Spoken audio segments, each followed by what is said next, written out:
Welcome back to SOS. I'm Star and Badass, and today I'm going to do my random talking point for today. And I need to remind people about food preps. I do this every month, at least at the end.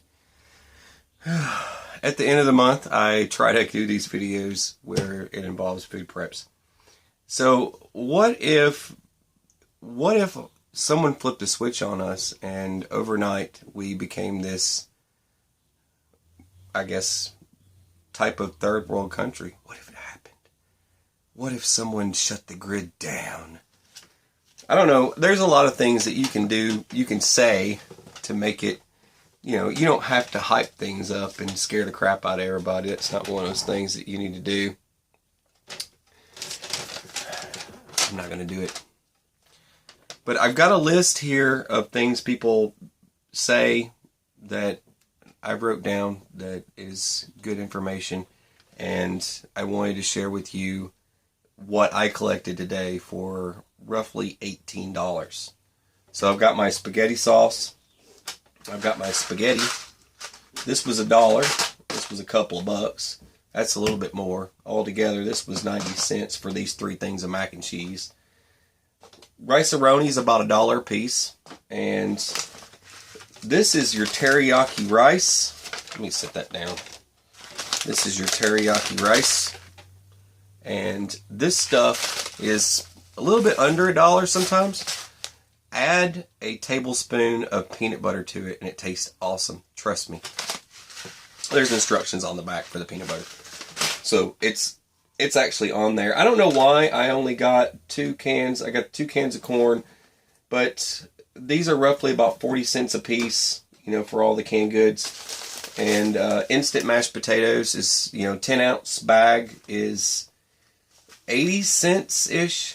But I shop around. I don't go to like one place. Here we've got, in Tennessee, we've got Kroger's, we've got Food Cities, we've got Piggly Wiggly's, all kinds of places. But one thing that I've noticed that at Walmart, it's for the pasta, it's dirt cheap. But if you go to the canned food section, canned foods are through the roof, so I go someplace else. So I usually go to like Food City to get my canned foods. But I'm just sharing that stuff with you.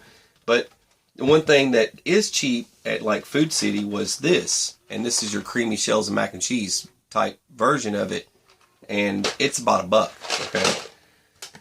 And the other thing that they mark down that's always weird to me is Princess SpaghettiOs, right?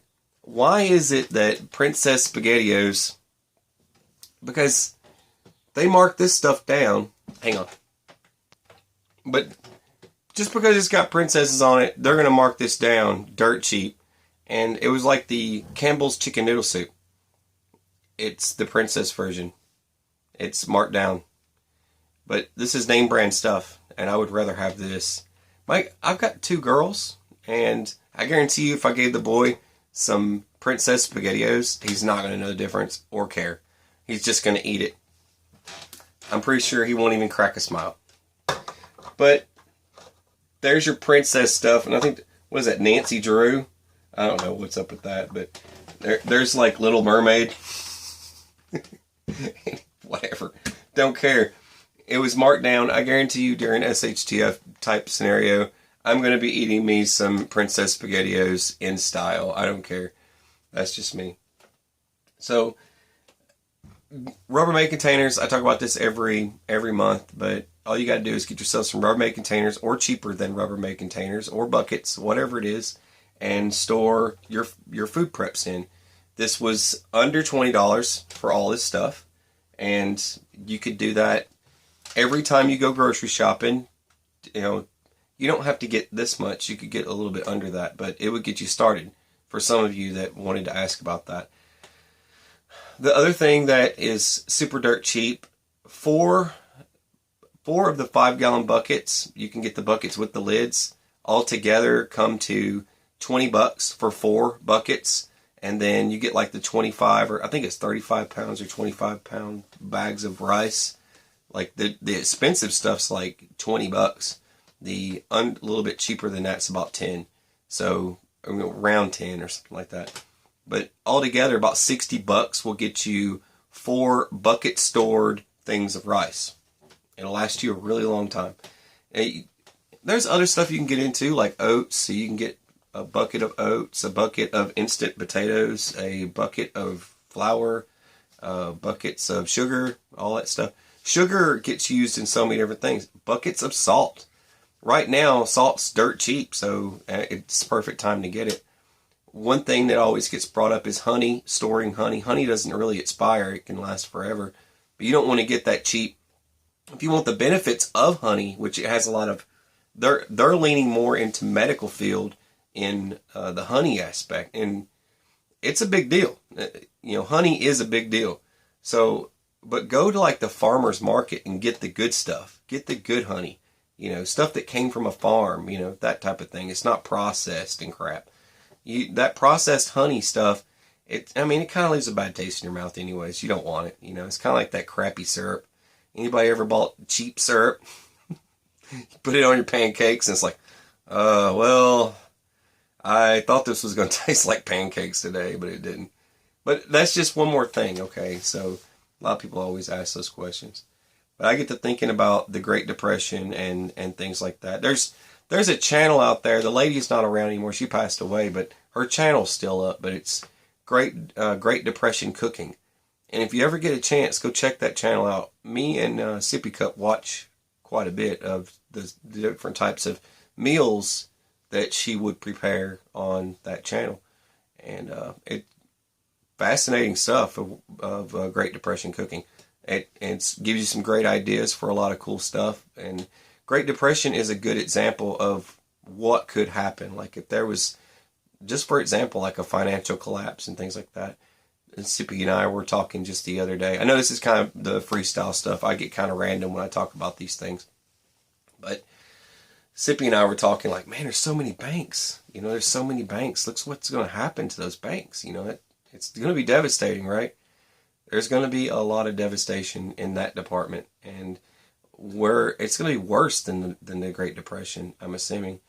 Thinking back to the Great Depression, some of the things because I've done a lot of research on the Great Depression, especially with my grandfather telling me a lot of stories of that time period.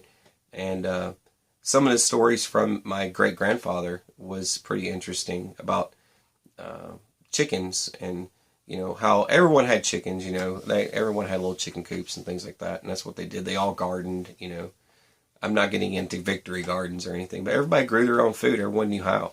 And trading some chickens for a shotgun was a thing, and that's something that he did. And I just thought that was an interesting story I wanted to share with you guys and gals. Trading chickens for a shotgun. So basically, he traded some chickens. He already has a bunch of chickens, traded some chickens. Now he can have eggs and chickens, and that leads to fried chicken and all that good stuff, right? Chicken's a good thing. It's very important to have that type of commodity going on. But the other thing was he now has extra security. He has an extra shotgun. There you go. So a lot of people don't think about it like that, like trading, barter and trade and stuff like that. When it comes to barter and trade, this topic always comes up a lot. And I did a video a while back about barter and trade and about post-collapse type scenario with barter and trade. What if someone flips the light switch out on us?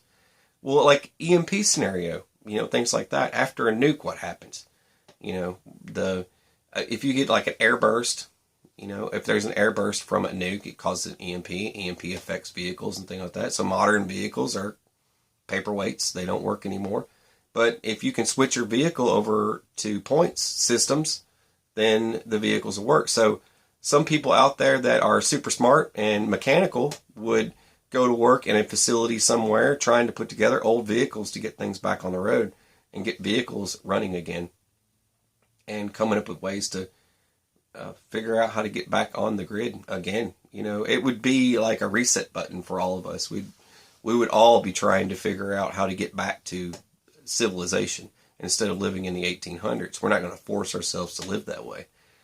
But just like my granddad told me stories about the work he had to do. He had to become a different type of worker, the types of stuff he would do, like laying tar and stuff like that, getting paid to lay tar. He was covered in tar, those types of stories. But that's what he had to do. and he barely got any money for that at all. It's slim money. But back then, that sort of thing took place. But you got to think about that, how you become somebody else. I've said it before, I can walk inside of a house and I can look at the structure and everything around me and the walls, but I would not know the first thing about building a house. I would just have to, hope that I get it right if I did it myself. So if I was to be hired to do work like that, I would be a hired hand. I would be carrying, things like that.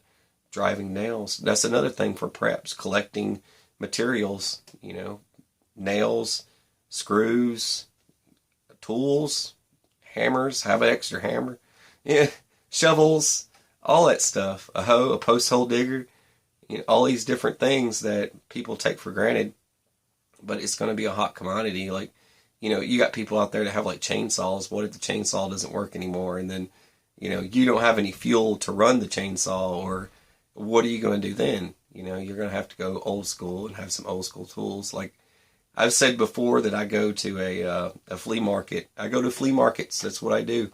I love flea markets. They're awesome. I go there and I walk around and talk to the folks there and learn cool stuff about cool old stuff I've never seen and I'm not that familiar with, and learn stuff about it. But those old school things are going to become a thing, because look at like the Amish, right? Look at like the Amish. They use steam power, and things like that. You got steam power machines with a belt, and it's belt driven, and they have all these pieces of equipment that run from a belt, and all they do is move the belt from one end of the room to the other. The machine still runs, but it turns the next piece of equipment for them. They can turn it on and off manually, that type of thing. It's technically not electricity, right? It's steam power, right? So it's something else to consider in a situation like that. And, I know I've said it before, the best example I can give you of barter and trade, because someone asked me recently, and this brought the topic up, why I'm talking about this right now. Someone asked me, hey, BA, why is it that you do leather work all the time? Is that just to get your mind off stuff? That is one of them. I like to do it to get my mind off stuff. The other reason is to develop a new skill. Not an expert at it yet, okay?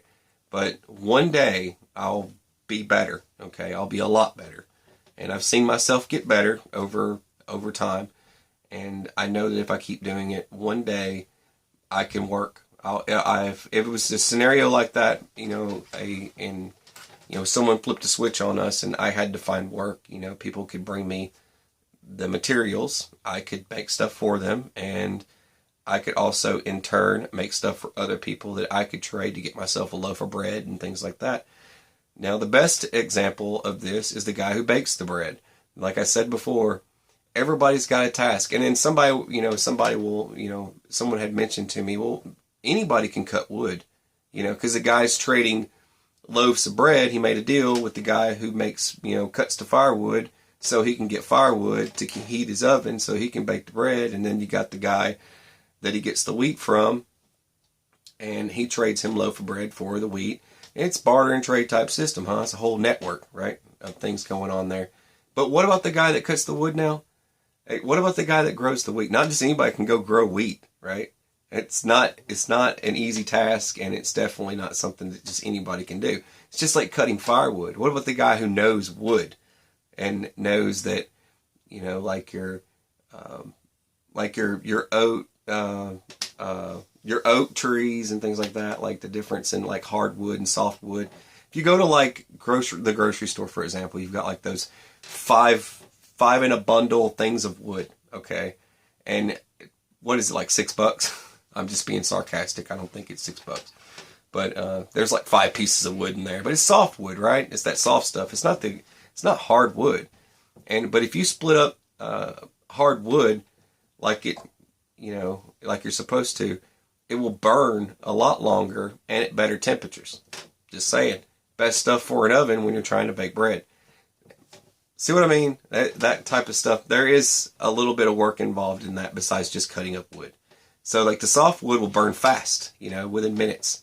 So you ever go camping and you get like, hey man, let's stop and get some wood, and they stop and they get those bundles of wood and throw them in the back of the truck. They don't just drive around like me, I'll drive around in the truck. Well, who's cutting up trees today? Oh, tree fell in Bob's yard. I'm going to go over here and help him cut this up so I can get the wood from it. Or I'm going to get those wood pallets. You know, that's the other thing. Pallets are not going to be used for burning when it comes to SHTF. Pallets are going to be used for building stuff. That's another thing that goes into building supplies. Medical supplies. That's the other thing I always neglect. That stuff's on the list, actually. List of stuff written here. I'm just not holding my sheet right now. But medical supplies, medical training, and things like that. Medical supplies is a great barter item. You can get some serious stuff with some medical supplies. And people are going to freak out. There's going to be riots and things like that, right? People are going to go steal. That's one of the things on the list. Stealing, and I'm going to take what I want. It's on my list. I think it's number 2. But people are going to steal and take what they want. They're going to rob pharmacies. They're going to rob hospitals and things like that. It's going to happen. It's going to happen. Now, there's not going to be enough people out there to protect those places from. But where are the medical staff going to go? Another thing me and Sippy Cup were talking about the other day was what would happen to the nurses, the staff, and things like that. The doctors and things. Now, Sippy even said, look, if we had to enter into that kind of world, I would find myself a doctor and say, do you need help? And that's what she would do. That would be the kind of work that she would get involved in, and which is a great idea. Being able to find a task for yourself. What are you going to do? I can reload ammunition.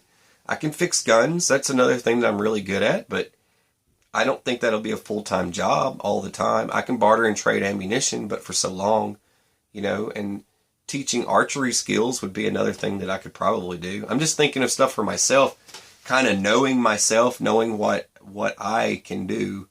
And, Sippy was looking at some of the stuff that she can do for other people. And you're going to need to know that stuff, because when it's a collapse type thing, we need to know what we're good at. And I've said it before, and I'll say it again. Old people are not useful. Did I say useful or useless? Not useless. I'm just kidding. So it's like, do you say useful? He did say that. Oh, yes. I'm turning red right now. I accidentally made a mistake of saying that, and I apologize. All right, back to what I was saying. Old people are not useful. Okay, thanks. No, old people are useful, okay? And the reason why is generally, it's not for watching kids, and I've said this before, and you guys know I've talked about that before. It's not for just watching kids, and it's many other things that older people can do, okay? There's plenty of other things that older people can do. So for those that are out there that say, oh, I won't take anyone that's, in my group, I've talked about that before in the group thing, and that's baloney, okay? It's baloney. Because I have learned a lot of knowledge from older people. And I've been told before, Sippy's been told before, that we have old souls. I don't know what that means exactly, but we've been told before that we have old souls. So I guess that's a good thing. I'm hoping that means good. Someone meant well when they told me that. But if you know what that means and can sum that up a little bit better, let me know. Because I get lost sometimes with some of the things I get told sometimes. But taking what you want and things like that, it's not going to go so well. It's going to end badly. A lot of that stuff's going to end badly for you. Finding something that you're good at now while you still have a chance. I spent the good part of last night. I posted a picture on Instagram of what I was doing. And I'm actually going through my NBC gear. It's very important. I don't know what's going to happen in the future with all the chaos and weird stuff going on. People taking knees all over the place. I would just laugh if I seen that. I'm sorry, grown men. You are grown men. Stop acting so childish. Stop it. All right, so I was going through my NBC gear. I had my stuff laid out, and I need to get more child Israeli gas masks, and they are hard to find. Children's gas masks are hard to find, and that's another item that I need to collect more of, because it's not just for my children, it's for other people I know have children, and I want to make sure that their children are safe. So if you guys know anything and can help me out with that, that would be great. But that, I guess that is a kind of a call for help on that one. But I am gathering up,